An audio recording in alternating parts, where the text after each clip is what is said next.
It was a bright afternoon in Maple Ridge, the kind of neighborhood where kids zipped by on bikes with scraped knees, and moms relaxed on porches, sharing glasses of lemonade.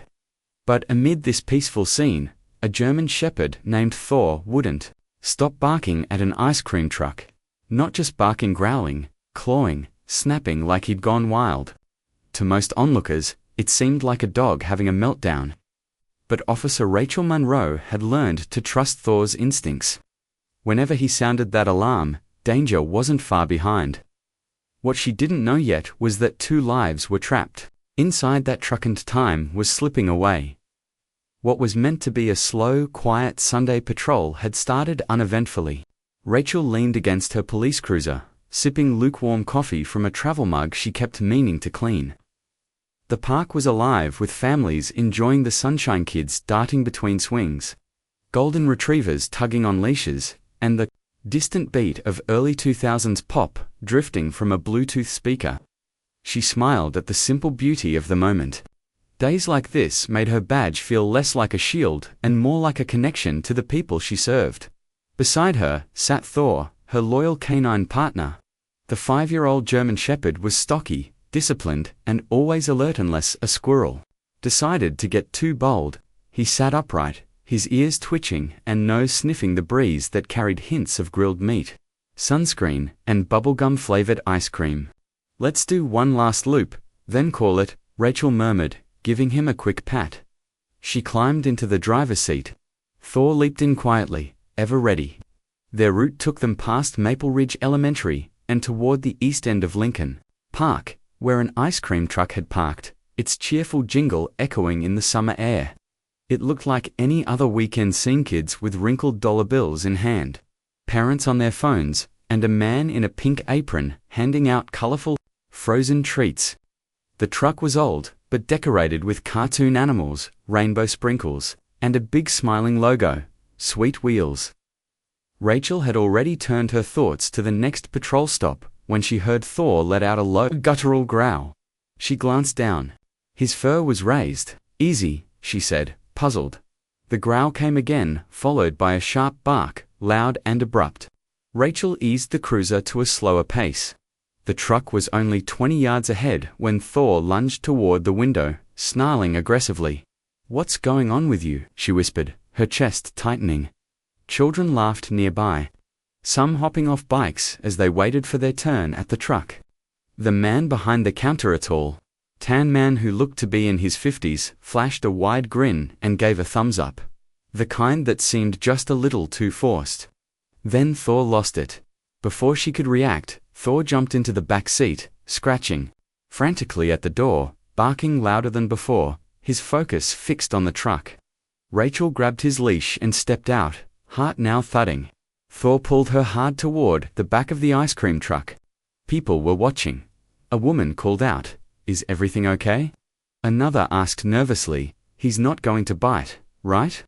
"Everyone stay calm," Rachel said firmly, holding up her badge. "Canine unit, please keep your distance." The man in the truck popped open the service window and gave another wave. "Something wrong, officer?" Rachel didn't answer. Thor lunged again, pawing at the rear doors with increasing urgency, like he could sense something or someone trapped inside. His desperation was rising. Rachel's gut twisted. She stepped closer to the driver's side window.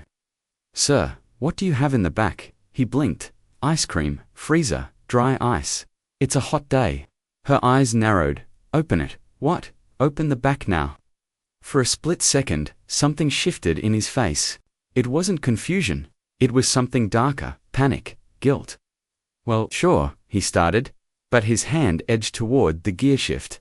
Rachel saw it a moment too soon. "Don't even think about it." But he did.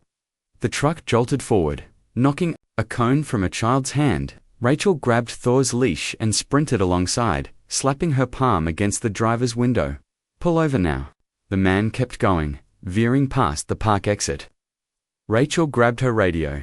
"Dispatch, be advised, fleeing suspect in a white ice cream truck.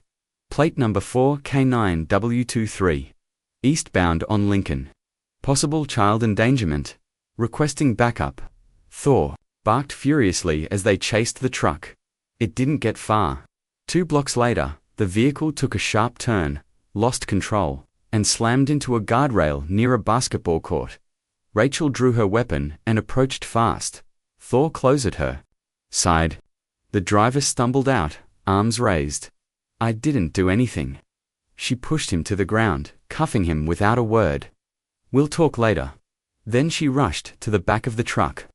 At first, all she saw was darkness and a burst of cold air, then faint tapping, muffled.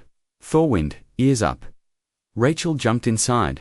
Empty ice cream trays lined the walls.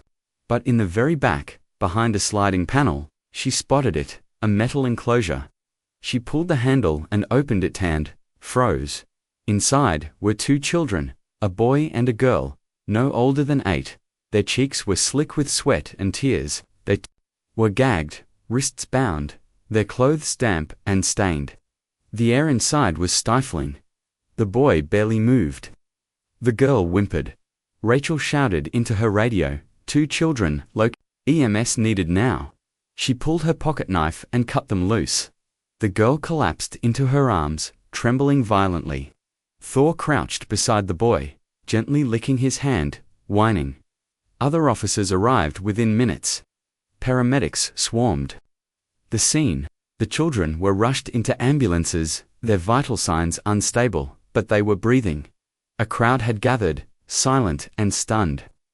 Rachel stood by Thor, fists clenched, eyes locked on the Nazaland driver, who sat cuffed in the back of a squad car, refusing to speak. But she couldn't shake his words from earlier. "It's just ice cream." She knew better now. There was nothing sweet about what they'd just uncovered. Nothing innocent. Rachel knelt beside Thor and met his gaze. "You knew," she whispered. "You knew before anyone." Thor didn't wag his tail. He didn't move. He just watched her, focused and still. And she realized they weren't just chasing a fleeing suspect. They'd stumbled onto something far darker. And this was only the beginning.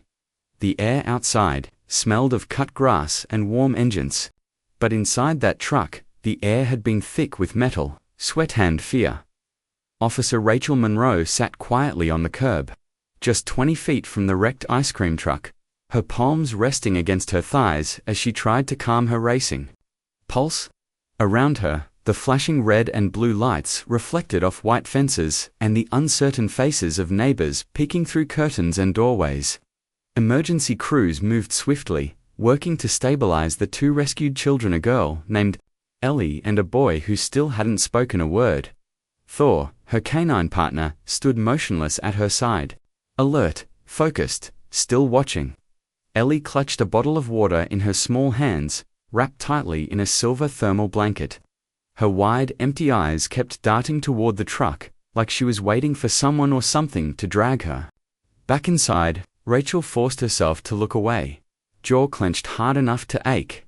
She'd been on some dark calls before, break-ins, violent disputes, overdoses, but nothing had prepared her for pulling children out of what looked like a freezer. Its walls lined with duct tape. The man behind the wheel, now identified as Lyle Carmichael, sat handcuffed in the back of a patrol car. He stared blankly through the window, as if he were waiting for someone to show up and explain it all away. Like it was some misunderstanding. Rachel had never believed in monsters. Not really, but that changed today. Captain Jeremy Alvarez arrived, about 15 minutes later, stepping out of his still-running truck, coffee in hand. His expression hardened the moment he saw the ambulance doors close behind the kids. "Jesus, Monroe," he said quietly. "You hanging in there?" Rachel gave him a short nod. "Thor's the reason they're alive." "Damn right," Jeremy replied, glancing toward the truck. "They said the back was sealed shut." "He really knew he wouldn't stop," Rachel said, her voice flat. "I think he was howling before anyone else even heard a thing." Jeremy studied Thor for a moment. "You're writing this up as a routine canine alert." She shook her head. "This wasn't routine. I want it flagged." "Flagged for what?" She took a steady breath. "I don't think he was acting alone." 2 hours passed. The sun dipped low, casting long shadows across a now quiet neighborhood. The only sound was the hum of a generator inside the forensic tent and the occasional hiss of burnt rubber from the crash site. Rachel paced outside the tent while the truck's contents were inventoried. A fake permit displayed on the dashboard, 4 partially melted popsicles, and a locked metal box holding 3 burner phones. There was no actual ice cream, no refrigeration system, no transaction records, just the facade of a legitimate business. Detective Steve Hanlon from Missing Persons pulled up and stepped out. Flipping through a case file, Jenkins, he said, reported missing 2 nights ago in Springfield. She was walking home from a birthday party. The boy hasn't been identified yet. No prints in the system. Might be from out of state. Rachel frowned. Did Ellie say anything useful? She mentioned a woman, Hanlon replied. Miss Ellie, ring a bell. Rachel blinked. That's her own name. Exactly, he said. Could be a code word, something they were trained to say. Maybe to confuse them. Rachel turned to glance at Thor, who was now sniffing around a nearby trash bin. His body stiff, tail low. She keeps looking behind her, Rachel murmured. She's not scared of Lyle. She's scared of whoever else isn't here. That night Lyle was interviewed in an interrogation room lit by flickering fluorescent lights. Rachel watched from behind the glass, arms crossed, her gaze fixed on the man. He didn't look dangerous. If anything, he looked like someone's friendly neighbor, the kind who would mow your lawn unasked, or fix a leaky faucet without expecting anything in return. And that made it worse. Detective Hanlon leaned across the table. 2 kids in the hospital. One nearly unresponsive. Found in the back of your truck, Lyle, want to explain. Lyle's voice was low and flat. I didn't hurt them. You transported them. I didn't kidnap anyone. Hanlon tapped his knuckles on the table. Then who did? Lyle looked up, his eyes foggy. I'm not supposed to talk about it. This isn't a club, Lyle. It's not some secret society. 2 kids were locked in a metal box with no air. If you don't talk, you're going away for life. I don't know who they are, he mumbled. They were already inside when I got the truck. Got it from who? It doesn't matter, Lyle whispered, his voice barely audible. I'm not the only one. Hanlon leaned forward. What do you mean by that? Lyle closed his eyes. They're everywhere. Later, in the debriefing room, Rachel sat silently as Jeremy and Hanlon reviewed the transcript, her stomach twisted. Do you believe him? She asked. Jeremy nodded slowly. He's terrified. That tells me someone higher up is pulling the strings, and the phones. Rachel asked. Hanlon held up a sealed evidence bag. 3 burners. 2 completely wiped. But the 3rd has images stored. He slid his own phone across the table. On the screen was a gallery around 30 photos. Each one showed a different child. Some looked like school portraits. Others were candid shots at playgrounds. Rachel's breath caught when she noticed something familiar in the background of one photo, the jungle gym at Lincoln Park. The same one she and Thor had patrolled earlier that day. She looked at the timestamp. 3 days ago, she said. Hanlon nodded grimly. They were scouting it. This wasn't random, Rachel whispered. This wasn't the first time, and it won't be the last, he replied.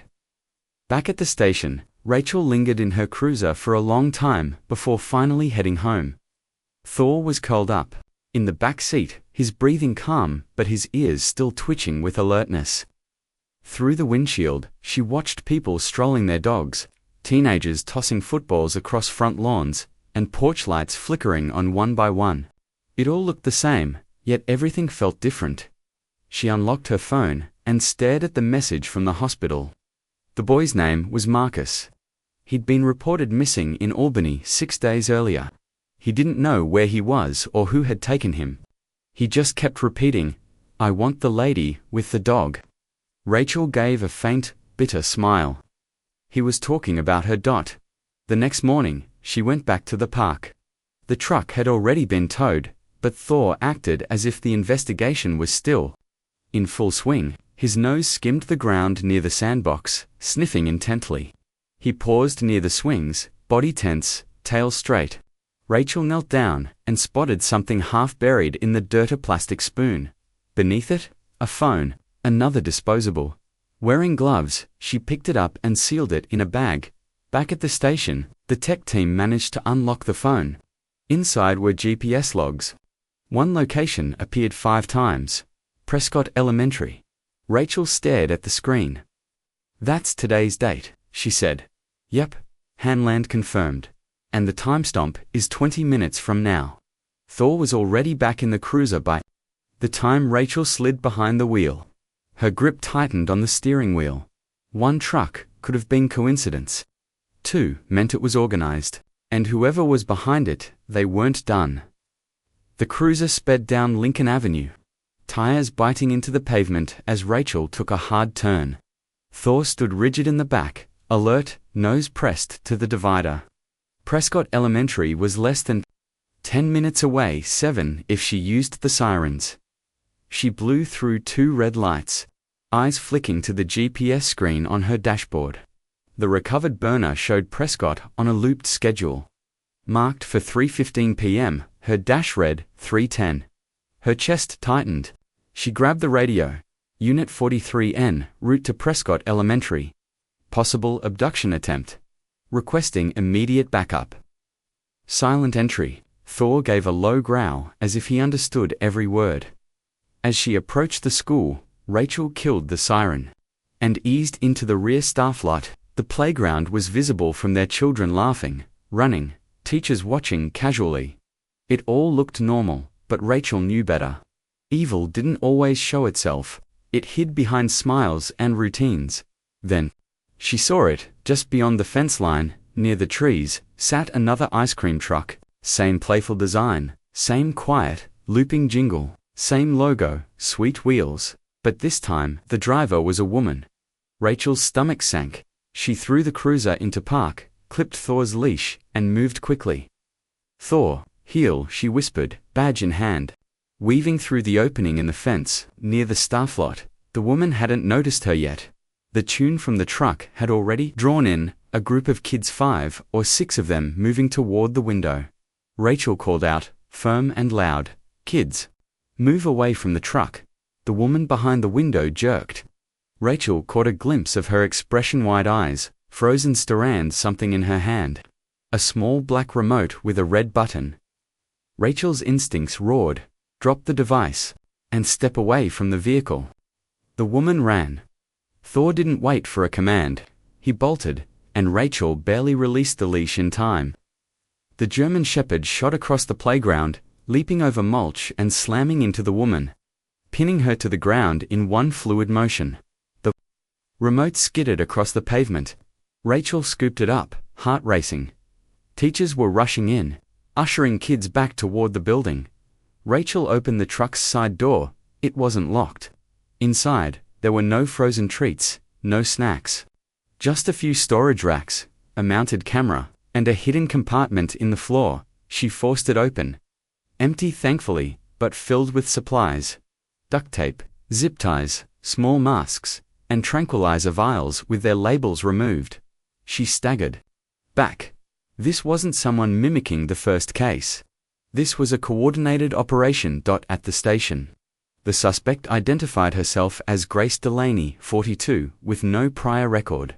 She sat motionless in the interview room, not angry, not fearful, just vacant. Rachel watched from behind the one-way glass, arms crossed, jaw tight. "She said anything yet?" she asked Hanland. "Nothing. But we went through her phone." Rachel arched an eyebrow. Same kinds of photos as before, kids, at schools, parks, yards. Some overlap with Lyle's phone, but from different angles, different days. Like, they're passing the targets off to each other, Rachel said. Exactly. Rachel exhaled slowly. How many kids total? 46. We're still confirming identities, but at least 7 match active Amber Alerts across 3 states. She looked down at Thor, resting at her feet, still watching Grace through the glass. He knew again. She murmured. 2 hours later, Rachel stood in the evidence room, eyes scanning a wall-sized board, now covered in photos, rescued children, still missing faces, handwritten notes in red ink, and green pins marking the towns. Springfield, Ossus, Albany, Martridge, and now Presca, all within 2 hours of one another. All quiet towns. All places where a smiling ice cream vendor wouldn't raise suspicion. Thor nudged her gently. She looked down. "You want to keep going?" she asked. He gave a soft, steady bark. She turned back to the board. So would she. That evening, Rachel visited the hospital. Ellie and Marcus were both awake. Ellie sat under a blanket, nibbling crackers. Marcus curled into a hoodie far too big for him, glancing toward the window every few seconds. When Rachel entered, Ellie perked up. "That's the lady with the dog," she whispered to the nurse. Rachel smiled and knelt beside her. "Hey Ellie. How are you doing?" Ellie shrugged. "Better. Is Thor here?" "He's downstairs, wants to say hi." Ellie nodded slowly, then whispered, "The lady said she'd come back." Rachel leaned in. "What lady?" "The one who smells like lemons." Rachel froze. She turned to the nurse. "Can I speak with them alone for a moment?" The nurse gave a nod and stepped out. Rachel turned toward Marcus. "Do you remember anything?" Rachel asked gently. "Before the truck where you were—" Marcus hesitated, his eyes unfocused, then said softly, "There was music, but not from the truck. It came from above." Rachel leaned in slightly. "What kind of music?" He hummed. A slow, eerie tune. Recognition flashed in Rachel's eyes. It was the same jingle the ice cream trucks played, just slowed down. Where was it coming from? "The floor," Marcus answered. "We had to stay quiet when it played." Rachel exhaled slowly. "Did they ever take you out of the truck?" He gave a small nod. "Where to?" "A room with cameras, .. like a movie. And there were people behind glass. They picked who went in the truck next." Rachel felt a cold weight settle in her chest. This wasn't just abduction. It was a trafficking ring or, worse. And Thor had already uncovered 2 pieces of what was clearly a much larger network. The next morning, Rachel pored over satellite imagery, matching data from Grace's GPS to nearby properties, abandoned warehouses, isolated lots, and rural backroads. At 9:47 a.m., she found a lead, a decommissioned rest stop off Highway 42, supposedly under renovation. Yet no recent activity, no construction equipment, just a fenced-off lot slowly being overtaken by weeds. Grace's phone had pinged there 3 separate times. Rachel stood, clipped on Thor's leash, and muttered, "Time to check out a ghost town." They arrived just after noon. The old rest stop loomed ahead, faded brick, cracked pavement, and tangled vines curling up around the walkway. A rusted sign still read Scenic Trail Junction, closed for repairs, though there was no sign of work ever beginning. She eased the cruiser into the lot. No other vehicles, no survey, and... But Thor began to whine softly, ears pricked forward. Rachel stepped out, and he immediately led her toward the restroom structure. His nose tracking a scent with urgency. Inside was musty and dim. Rachel moved cautiously, flashlight in one hand, the other hovering near her holster. The stalls were empty, tiles broken, dust thick on every surface. Then Thor stopped. He scratched at the back wall once, then again, and then barked, sharp and insistent. Rachel shone her light over the area. Nothing stood out. But as she stepped closer, she heard a faint vibration, a hum coming from behind the wall. She called in for backup, kept her hand near her weapon, and waited, her breath tight in her chest. When the team arrived, they brought a portable drill. Within 20 minutes, they broke through the drywall. Behind it, a hidden staircase descending into the dark. Rachel led the way. Thor beside her, both of them moving cautiously down the narrow steps. At the bottom, they entered a room filled with monitors, desks cluttered with takeout containers, 2 folding chairs, and, along one wall, dozens of screens showing live feeds. Parks, schoolyards, suburban backyards, Prescott Elementary's playground was still visible on one screen. Thor growled low in his throat. Rachel whispered, "We didn't shut it down. We found their nerve center." The room was cold and stale, reeking faintly of old coffee, sweat, And something else, something Rachel couldn't quite place. Anxiety, maybe. The monitors buzzed with grainy real-time footage, public parks, school cafeterias, street corners. One showed the front entrance to the Maple Ridge Public Library. All of it live. All of it watching children. Some cameras were clearly mounted high, likely drone feeds. Others had been embedded into everyday objects: benches, lampposts, vending machines. One screen displayed a jungle gym she instantly recognized. It was just a few blocks from her own building. Thor remained tense, growling, eyes locked on the screens. Rachel backed away from the doorway, her pulse racing. "No one touch a thing," she warned the tactical unit. "This isn't just a hideout, it's their base of operations." She felt it in her bones. This wasn't some amateur setup. It was strategic, resourced, still very much in motion. Down a corridor behind the main server area, Rachel found another room, smaller, dim, 2 chairs, wrappers from protein bars, and a mini-fridge sealed with a padlock. Papers covered one wall, a laminated checklist with names. She stepped closer. First names only. Some were crossed out. Others had GPS coordinates and timestamps written beside them. Under a column labeled Status were 3 categories: scouted, retrieved, delivered. Her blood went cold. Nearly half the names were marked delivered to. Stood out immediately: Ellie Marcus. Rachel's stomach turned. What kind of twisted inventory is this? She muttered.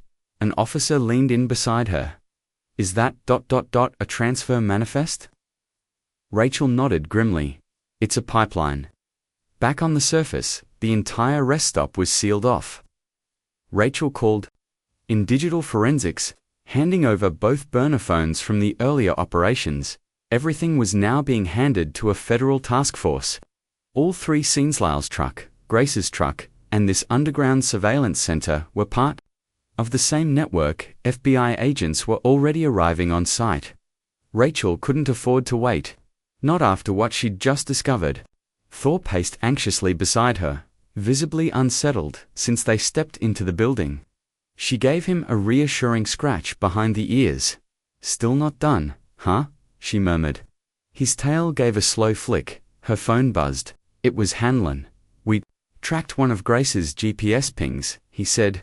Old photography studio in Eastwood. Shut down 2 years ago, but her phone's been there a few times, mostly Thursdays. Rachel glanced at her watch. Thursday. 20 minutes later, she arrived outside Parkside Memories Photography. The metal sign overhead creaked in the wind, flaking with rust. Though the building looked deserted, 2 small windows were recently wiped clean. She turned off the engine and grabbed Thor's leash. Let's keep this quiet, she whispered. They made their way around to the back, finding a lone van, no license plates, no markings. A half-peeled magnetic decal read, Kaleidoscope Party Rentals. Rachel crept up to the rear door and peered through a crooked, broken blind. She froze. Inside, a staged photo set, balloons, artificial grass, and a little white bench. A young girl, maybe 6, sat stiffly, clutching a teddy bear. Her expression was vacant. A woman in scrubs adjusted the bow on her head, while a man behind the camera gave a thumbs up. They were photographing her like a product. Rachel burst in through the rear entrance, gun raised, hands up. Step away from the child. The woman screamed. The man ran. Thor bolted after him. Rachel rushed to the girl, pulling her into her arms and whispering, "You're okay. You're safe now." The woman collapsed to her knees, sobbing, "Please, don't hurt me. I was just told to do the styling." Rachel handcuffed her, heart hammering in her chest. Outside, Thor had the man pinned, teeth bared an inch from his throat as he thrashed. Rachel secured him in cuffs. "Start talking. I just take the pictures," the man spat. "Then tell me where the others are." His eyes were cold, vacant. "They rotate stock on Thursdays.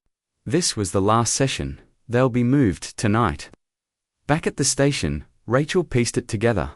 The photos were used to market the children online through hidden channels. Staged backdrops, outfits, forced smiles. The girl from the studio, her name was Jada. She'd been missing for 4 days. Her parents had blanketed Albany with missing posters.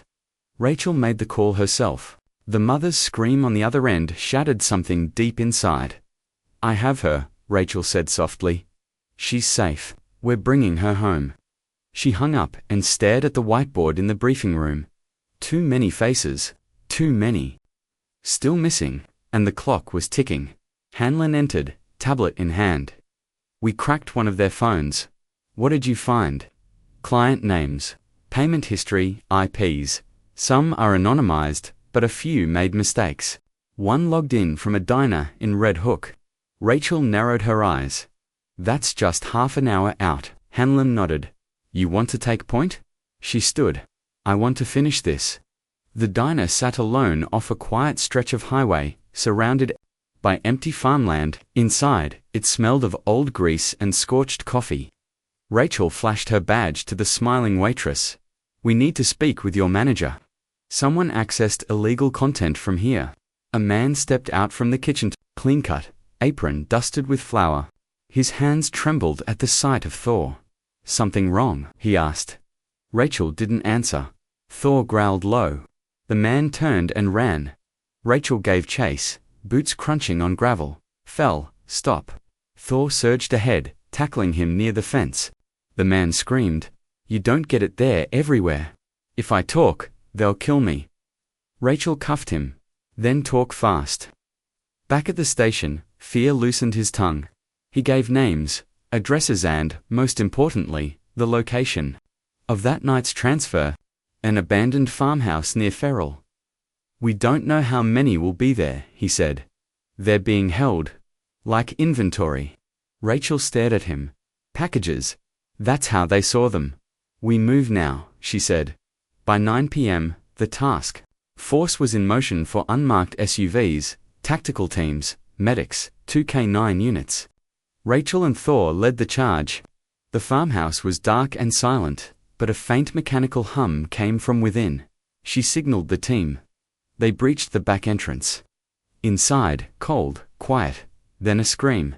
Rachel followed it down a hallway. One locked door. She kicked it open. Inside, 5 children huddled on the floor, dirty and trembling. Duct tape still on their wrists. Thor trotted in and gently licked one girl's face. The dog came back. She whispered. Rachel knelt beside them. "You're safe now, we're getting you home." The air inside stank of mold and fear. Chains bolted to the walls in one room. Another room filled with bins of identical stuffed toys, as if ordered in bulk. Each room had cameras wired into a live feed only, now being dismantled. Outside, teams hauled out hard drives and labeled evidence bags. Medics wrapped the children in warm clothes, passed out juice boxes, fleece blankets. One officer knelt to tie a boy's shoes only to realize he had none. Rachel stepped out onto the porch for air, hands trembling as she gripped the railing. Hanlon joined her. "You did good tonight," he said. She shook her head. "We're just cleaning up after monsters." Still, tonight, 5 kids get to sleep in their own beds.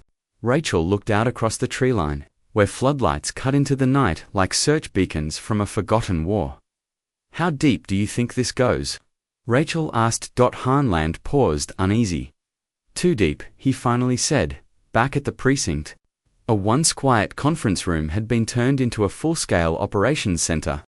Maps, case photos, and marker-streaked whiteboards covered the walls.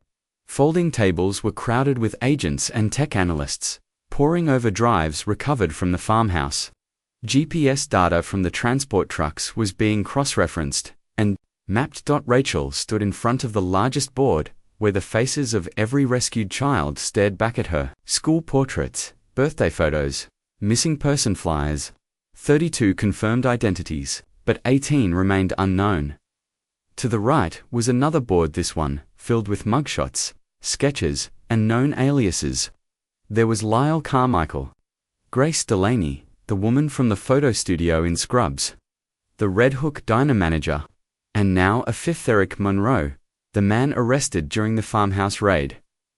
Rachel circled his photo. He wasn't just a handler. Monroe was logistics, the one who kept everything moving. Transportation, safe houses, staging sites.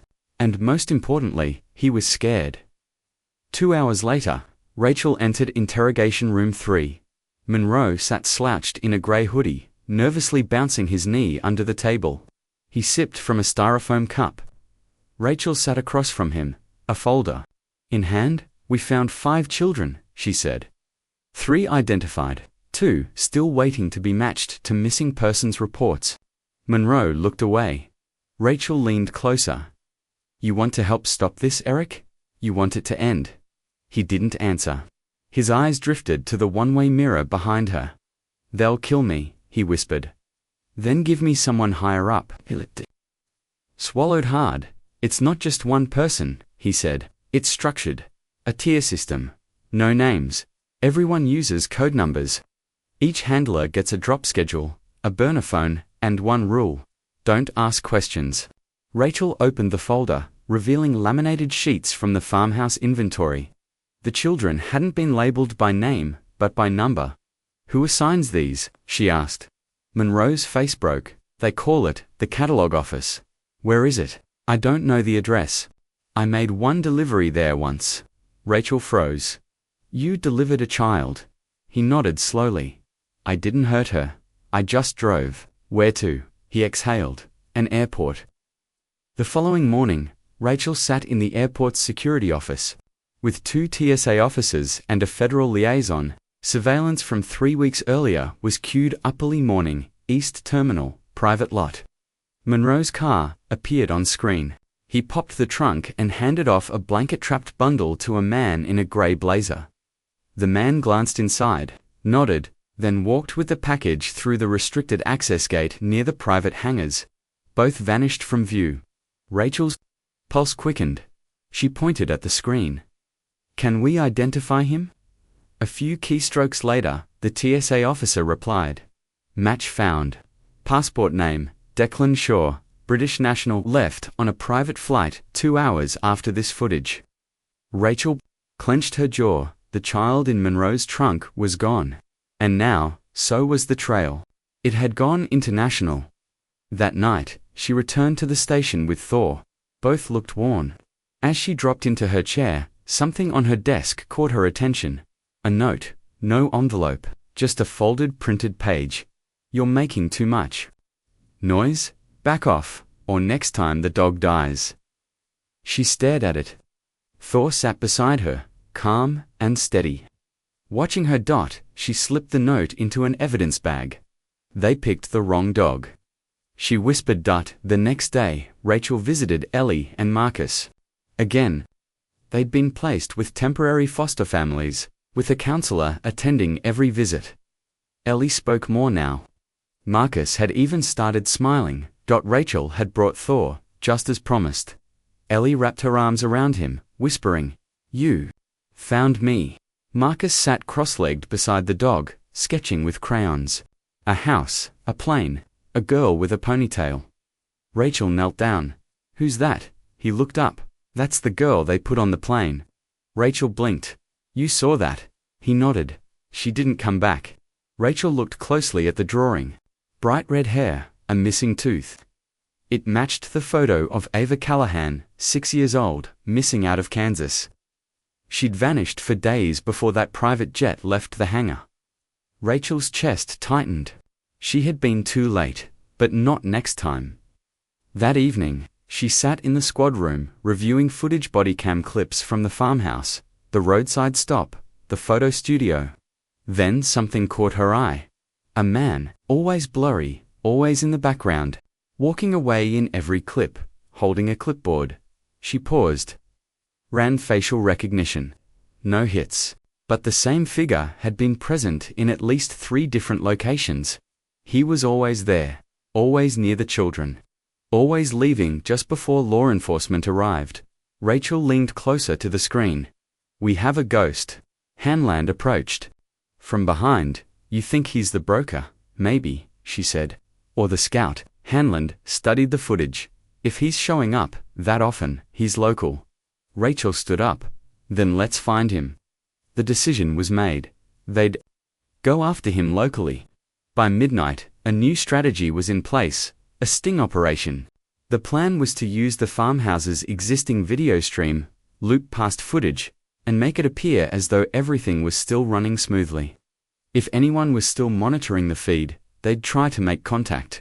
Rachel would be there, ready. So would Thor.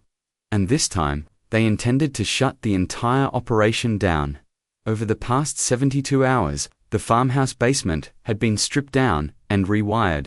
Surveillance systems had been rerouted, and the monitors now displayed edited loops of old footage, quiet holding rooms, calm children, handlers going about routine tasks. All stitched together from previous cases. The intention was clear. Lure them out. If the traffickers were still watching, if they believed the operation continued as normal, they'd try to reach out. That's when the FBI would move in. Rachel Monroe stood silently near the stairs, dressed in plain clothes with her badge clipped to her belt. Thor sat at her side, ears pricked, nose twitching, completely still for nearly 10 minutes, eyes fixed. On the exit, they were ready. Everyone was. The task force had divided into 3 units. One team positioned outside and upstairs, securing the perimeter with snipers and thermal imaging. Another was staged nearby in mobile units, prepared for backup. Rachel's team was stationed in the basement, eyes on the monitors, watching every second tick by dot. Then, at exactly 2:08 a.m., something changed. One of the screens flickered, just a quick burst of static. Then a new live feed appeared. Rachel stepped closer. It wasn't one of theirs. The camera was inside what appeared to be a storage facility, bare concrete walls, metal shelving, and there stood a man. Same build, same posture, holding a clipboard. The ghost. He looked straight into the camera, smiled, and held up a sign. Nice trick. Too bad you're still behind. The feed cut out. Rachel's stomach dropped. He knows we're watching, she muttered. From a nearby screen, Hanlon slammed his fist on the table. Damn it. He's still one step ahead. Rachel stared at the static, her hands clenched into fists. No, she said calmly. He's rattled. That was a warning. And people who send warnings, they're about to slip up. Her eyes moved to a map on the wall. Something about that storage unit looked familiar. Then it clicked. I know where that is, she said. That's Riverbend Industrial Park. Unit B14. They didn't wait. Rachel led the charge, Thor at her side. They reached the complex a little after 3 a.m. Flashlights cutting through the dark around the empty warehouses and loading docks. Unit B14 was tucked into a far corner, lights out, padlocked from the outside. No signs, no vehicles. Thor moved in first and stopped cold. His nose flared, his tail dropped. Then, one deep bark. Rachel unlatched the door. The smell hit instantly, sweat, mold, bleach. Inside, 6 cages. 2 were empty, for still held children. The team sprang into action. Medics rushed in with blankets, water, oxygen. One child looked up at Rachel, tears in his eyes. Are you the lady with the dog? Rachel knelt beside him. Yeah, sweetheart, you're safe now. Thor laid next to them, still and focused. Rachel gently asked, Do you know where the man who brought you here went? The boy whispered, he had a plane ticket. Rachel turned to Hanland. They're planning another flight. Later that morning, they returned to the same private terminal at the airport. A new flight was scheduled, this one bound for São Paulo, Brazil. Customs had no passengers listed, but that was no surprise. This network never left a trace. They waited near the hangar as the jet was being fueled. Then movement. A man appeared, rolling a small suitcase, checking his phone. Rachel saw him and stopped. It was him, the ghost.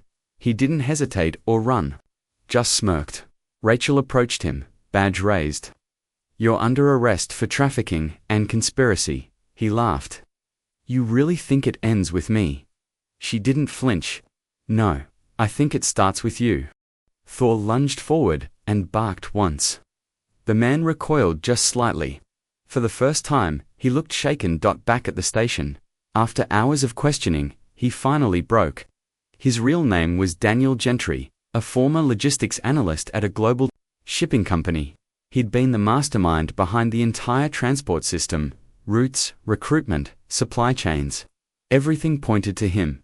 He gave up names, addresses, encrypted files, crypto wallets, and the location of their main hub, a warehouse in Atlanta. The task force moved quickly. By that afternoon, the site had been raided. 8 more children were found and safely returned to their families. Within 2 weeks, the headlines exploded across the country. K29 and officer uncover trafficking network. Dog's instinct leads to rescue of 47 children. From bark to breakthrough. The hero behind the badge. At a press conference, Rachel stood before a packed room, Thor beside her in his tactical vest. A small medal pinned to his collar. She didn't read from notes. She looked out over the crowd and said, "I didn't solve this case." He did. The applause was overwhelming. Thor didn't react, just looked up at her. And Rachel knew he understood. A few days later, Rachel made one last visit to Ellie and Marcus. They were home again, this time with better security, supportive families, and the beginnings of healing. Before she could even knock, Marcus ran out and wrapped his arms around Thor. "Did he find the rest of them?" he asked. Rachel nodded. "Every one," Ellie smiled. "Can we see him again?" Rachel returned the smile. "He's not going anywhere." But the impact didn't stop there. The case sparked a wider investigation across 4 states. Multiple arrests followed. International ties were uncovered and placed under watch. Airport protocols were rewritten. Databases of missing children were compared against dark web content. All of it started because one dog barked at an ice cream truck. A month later, Rachel took Thor to a quiet park at the edge of town. No sirens, no stress, just trees, a lake, and sunlight. She tossed a tennis ball across the grass. Thor chased after it, tongue lolling, tail high. He'd earned this piece. They both had. As he returned, she dropped to her knees and hugged him. "You didn't just save lives," she whispered. "You saved hope."